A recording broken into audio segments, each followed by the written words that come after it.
Vamos combinar e parar de reproduzir e credibilizar o "pelo menos eu aprendi algo com isso"? Quantas vezes você se decepcionou, chorou, ficou extremamente triste por alguém que não te valorizou? Quantas vezes você disse que aquela seria a última vez que alguém te trataria mal? E começou a viver um novo romance, um novo relacionamento que, por mais diferente você pensou que fosse, a história em algum momento, e você não sabe muito bem como e quando, tomou outro rumo. E aquele personagem que você acompanhava se perdeu. E adivinha, o plot twist dessa história você já conhecia. E agora a culpa é do famoso dedo podre. Ah, esse dedo podre que te faz repetir as mesmas más escolhas. Por que ele faz isso com você? Ah, você já deve ter escutado essa história do famoso dedo podre. E em algum momento você deve ter pensado que você também possuía esse dedo podre. Oi, gente, bem-vindas a mais um vídeo neste canal. Para quem não me conhece, sou Patrícia Baques, psicóloga clínica, e aqui eu falo de psicologia e relacionamento de forma descomplicada. Já aproveita para curtir esse vídeo e se inscrever no canal. Hoje a gente vai falar sobre o famoso dedo podre. Mas eu tenho algumas coisas para te contar sobre isso. Primeiro, as escolhas das tuas relações amorosas têm muito mais a ver com o seu passado do que você imagina.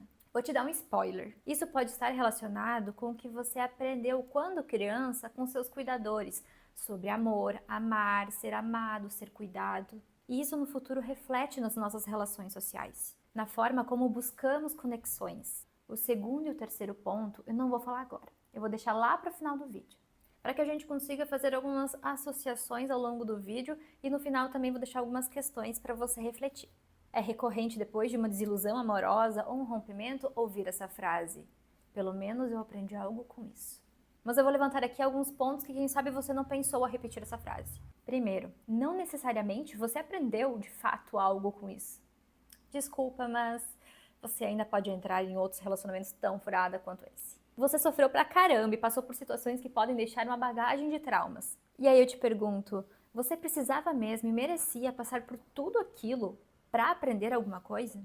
Por que relativizar e passar pano pro que você viveu? Perceba que você fazendo isso, primeiro, você joga para debaixo do tapete todas as red flags que você poderia prestar mais atenção e procurar entender o porquê elas não te chamaram atenção antes. E segundo, você coloca nas suas costas toda a responsabilidade por ter passado por tudo aquilo.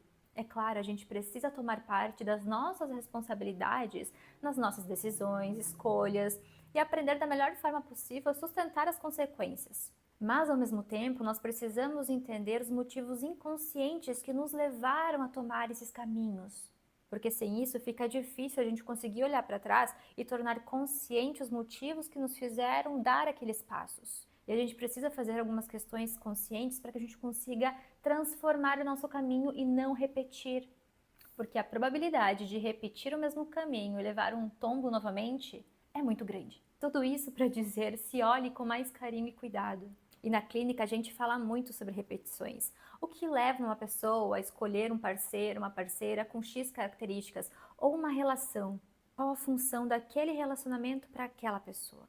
E aqui entra a ideia de Children's Blueprint, que significa um esboço emocional criado pelas suas experiências mais antigas. Um roteiro interno que guia suas escolhas, mesmo que você nem perceba. E isso tudo se refere ao que a gente já vem falando aqui há muito tempo. Nossos primeiros vínculos moldam todas as nossas relações futuras. Como o meu objetivo aqui é trazer tudo de forma descomplicada para que você realmente entenda, vamos relacionar tudo isso à teoria do apego de Joe Bowlby. Lembra que eu falei dele em outros vídeos lá atrás? Joe Bowlby é um psiquiatra e psicanalista. E a partir de um grande trabalho, ele mostra como o vínculo entre o cuidador e o bebê molda a forma de amar e se conectar. E ele apresenta 3 estilos de apego. E como eu já falei detalhadamente em um outro vídeo sobre cada estilo de apego, eu vou só resumir aqui hoje. Mas vale ir depois assistir ele completo, vou deixar ele por aqui. Como eu disse, Joe Bowlby fala sobre 3 estilos de apego: seguro, ansioso e evitativo. E há mais um, o desorganizado, que foi adicionado anos depois do seu trabalho. No seguro, a criança se sente acolhida. Ela cria segurança e confiança, facilitando com que tenha relações saudáveis. No apego inseguro, a criança sente insegurança e medo constante de perder o outro, levando à necessidade de aprovação e esforço constante para conseguir agradar. No apego evitativo, a criança entende que demonstrar emoções não adianta.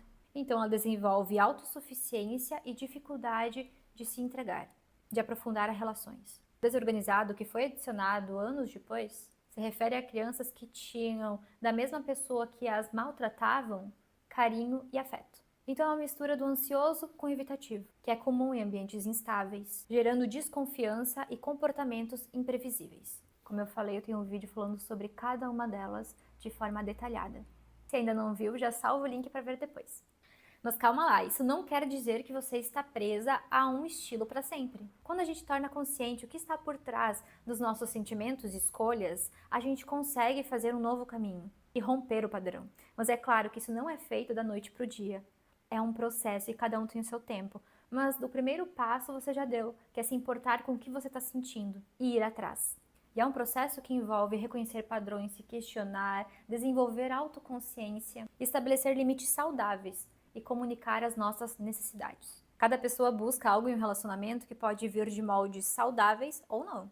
Isso depende muito de como você internalizou, absorveu as relações lá no início, com os seus cuidadores. Como é amar, como é ser amado, como é viver no relacionamento. A gente sempre fala muito a palavra depende, e agora você vai entender o porquê. Não é porque seus pais ou cuidadores tiveram relacionamentos ruins que você necessariamente vai buscar relações ruins. E isso também significa que se seus pais ou cuidadores tiveram bons relacionamentos, não significa que automaticamente você vá buscar relações saudáveis. Existem muitas coisas entrelaçadas nessa busca. Você pode ter visto e vivido relacionamentos ótimos com seus cuidadores, mas ter sentido uma falta de algo, de alguma necessidade sua. E você pode ter visto ou vivido relacionamentos ruins na sua infância, mas buscar agora por algo completamente diferente para não repetir a história.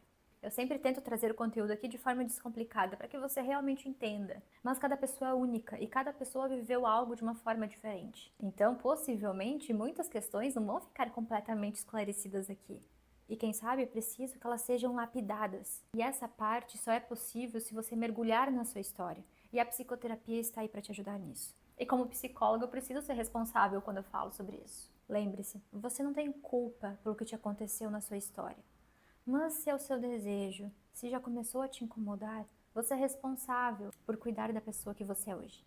E esse cuidado começa por se conhecer, por entender suas necessidades, seus limites, por valorizar o seu próprio bem-estar. E lembra que eu falei lá no início do vídeo sobre algumas questões que eu ia colocar para vocês?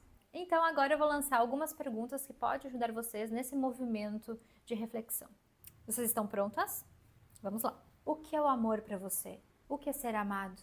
O que é amar? Quem é você dentro de um relacionamento? O que é um relacionamento para mim? O que eu busco em uma relação? Você pode anotar suas reflexões a partir dessas perguntas no caderninho, no seu celular, onde preferir. Mas não escreva e abandone esses pensamentos por lá. E eu deixei para falar o segundo e o terceiro ponto lá do início, agora. Então, segundo ponto. Ninguém ensina tudo isso pra gente na escola. Então não se culpe. Quanto mais consciente da nossa história, maiores são as chances da gente romper ciclos repetitivos. E o terceiro ponto, o processo terapêutico é uma oportunidade para que você olhe mais para sua história e consiga elaborar. E elaborar não é esquecer, é olhar com atenção, dar um significado para que possa ser possível seguir outro caminho. Agora me fala aqui nos comentários, esse vídeo fez sentido para você? Eu tinha parado para pensar como a infância molda seus relacionamentos? E você já pensou que tivesse um dedo podre? Se você gostou, deixa seu like, se inscreva no canal que tem vídeo toda semana. Tchau!